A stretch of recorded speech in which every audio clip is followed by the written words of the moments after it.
mbokk yi asalaamaaleykum daal leen ak jàmm ci seen bulletin bi nga xam ni mooy tëj ayubés yi nañ leen ko waxee woon démb jot nañ am ay quantité yoo xam ne am nañ ko ca bët saalum réew mi ci Casamance ndax dëkk bu mel ni Bogol dem nañ ba am fa ñeent fukki millimètres ak juróom waaye ci digg réew mi ci dëkk bu ñu naan Ngàcckaay foofu dem nañ fa am fa juróom-ñeenti millimètres yeneen dëkk yi nga xam ni ñoo nekk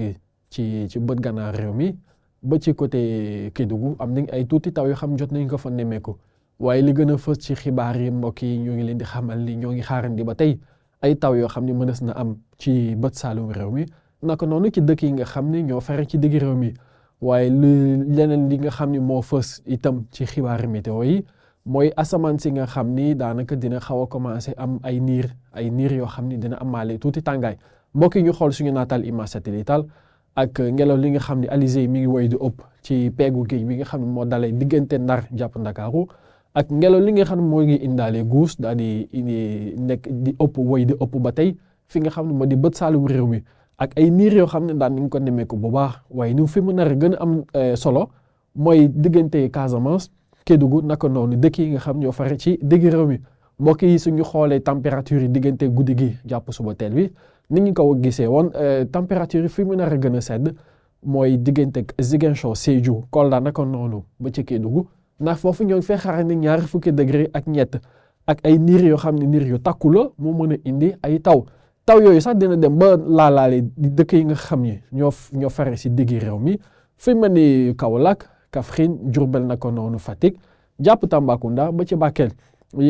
yeneen gox yi nga xam ne ñoo ne ci réew mi ñoo ngi fee xaarandi ay niir yoo xam ne dina xaw a takku waaye température yi ba tey diggante Ndakaaru Thiès Saint-Louis ba ci Podor ñoo ngi fay xaarandi ñaari fukki degré ak juróom-ñaar ñaari fukki degré ak juróom jàpp ñaari fukki degré ak ñeent ñu am ko diggante Louga Linguère Mbour Fatick naka noonu ba ci Diourbel waaye fi mu nar a gën a tàng guddi gi ca Matam la ndax foofu ñoo ngi fay xaarandi ñaari fukki degré ak juróom-ñett mbokk yi ci bëccëg bi ci samedi bi ci Matam googu sax la ñuy demee ndax foofu itam moo nar a gën a tàng itam ci bëccëg bi ndax foofu ñoo ngi fay xaarandi fanweeri degré ak juróom-ñaar waaye dëkk yi nga xam ne ñoo fare ci soowu jant ci bët saalum réew mi ñoo ngi fay xaarandi fanweeri degré ak ñaar diggante Kaolack Ziguinchor Sédhiou naka noonu ca Kolda ci bu ñu demee ba ci penku réew mi ñoo ngi fay xaarandi fanweeri degré ak ñett ci Tambacounda fanweeri degré ak juróom ca Bakel waaye fanweeri degré ak ñeent ñu am ko ca Kédougou ak ay taw yoo xam ne ba tey mënees nañ ko xaarandi ci samedi bi ci dëkk yi nga xam ne ba tey ñoo fare bët saalum réew mi naka noonu ci côté penku jàpp dëkk yi nga xam ñoo nekk ci digg réew mi waaye nag li des ci réew mi ñoo ngi xaarandi tuuti naaj ak ay niir yoo xam ni mu des na am léeg-léeg waaye nag Ndakaaru moom dina yendu ak fanweeri degré ak benn fanweeri degré ak ñett jàpp fanweeri degré ak ñeent ñu am ko ci diggante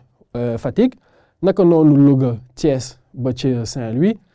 Podor ak Linguère ñoom daal di am ñoom fanweeri degré ak juróom mbokk yi lii moo gënoon fës ci xibaar yi nga xam ne ñoo ngi leen ko doon dégtal di leen ñaan ngeen woy ba tey di ñu topp ci xarala yees yi ndax foofu ñoo ngi fay saa su ne saa yu amee xibaar yu bees ñoo ngi ko fay dugal pour ngeen mën cee jëriñu di leen ñaan guddi jàmm ak salaam mbokk yi jërë ngeen jëf.